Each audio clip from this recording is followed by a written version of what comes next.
What's really going on, everyone? This is Noah Lyons. I thought I'd give you all a quick reaction to the shooting of Charlie Kirk yesterday on Wednesday in Utah.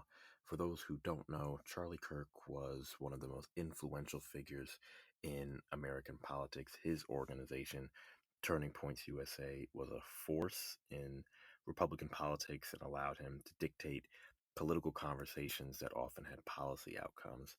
Naturally, political media and politicians across the nation have condemned the shooting, calling for an end to these forms of political violence.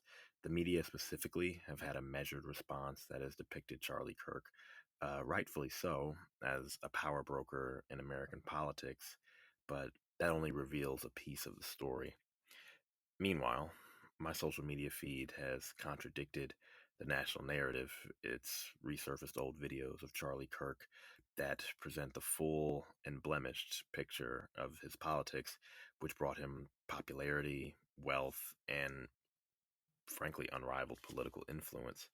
As a consumer of politics and media, it's difficult to watch institutions whitewash his ideology and his impact. Charlie Kirk's brand was built on broadcasting hate, misogyny, xenophobia, homophobia, and racism packaged in a polished and reasonable tone that attempts to intellectualize white supremacy by presenting flawed data, skewed reasoning, and bad faith arguments that use the cover of spirited debate to promote harmful ideologies to millions. Charlie Kirk's vision of America and its success didn't include people who looked like me. To rush others to feel empathy without acknowledging that reality is extremely disingenuous. Asking the groups he made a living on beating down shouldn't be the ones tasked with turning the other cheek. Charlie Kirk being the victim of gun violence is tragically ironic.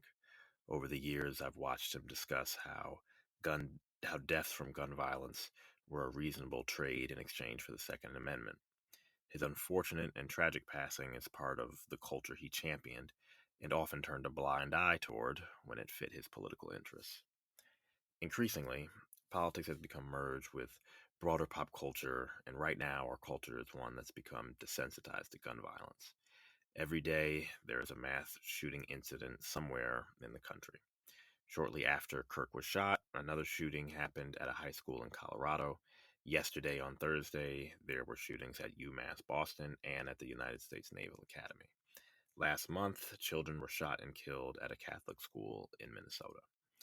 I think Charlie Kirk's content, ideology, and impact are repulsive beyond measure. Personally, my faith prevents me from believing he was deserving of the violence that took his life. I don't believe God has placed me in his beautifully imperfect kingdom to make those types of judgments on other people. Given the frequency of these shootings, I also can't assume his views were solely the reason that caused someone to take his life. Through my lens, Kirk's passing is less of a reflection on increasing political violence, with context largely caused by Trump and further amplified by figures including, yes, Charlie Kirk, but it's more of a referendum on the cancer that is gun violence, with no segment of our culture immune from its fatal clutches. Now more than ever, that includes politics, as evidenced by the recent fatal shooting of a Minnesota state legislator and her husband. Like Kirk, she was deserving of nothing else but the ability to live.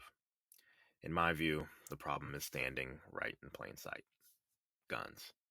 Our country falsely believed that mass distributing weapons of war would never lead to its citizens turning them on each other indiscriminately.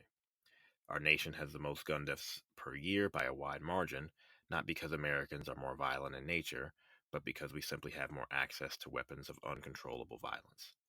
I have accepted the fact that this will never change. Republicans will never restrict any form of gun violence, even as they mourn someone they call their own.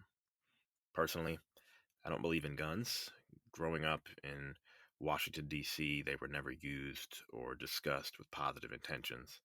My freshman year at Howard, a woman was robbed at gunpoint directly outside of my dorm window.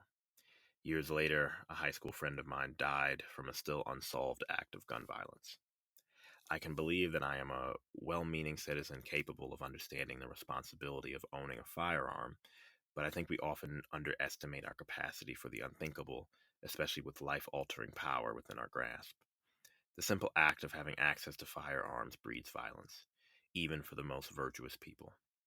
Maybe one day we'll come to the conclusion that not even sensible or responsible gun ownership policies will solve a problem of this scale. I don't think Charlie Kirk's passing or the story of it will last too long. It's only a matter of time before another shooting impacts a public figure, someone in public office, children, or dozens of people simply just living amongst us. Sadly, it's always a matter of when. But for now, some will mourn, some will try to convince themselves that Kurt's death should inspire us to cease from inflammatory political rhetoric, as if Kirk built his empire on measured political discourse. In the days since his passing, HBUs across the nation have received threats. Their distant proximity to his death and their current position in the crosshairs feels representative of Charlie Kirk's true legacy. His passing won't silence his movement, but for the most vulnerable, it will only serve as a painful reminder that hateful ideas often outlast their messengers.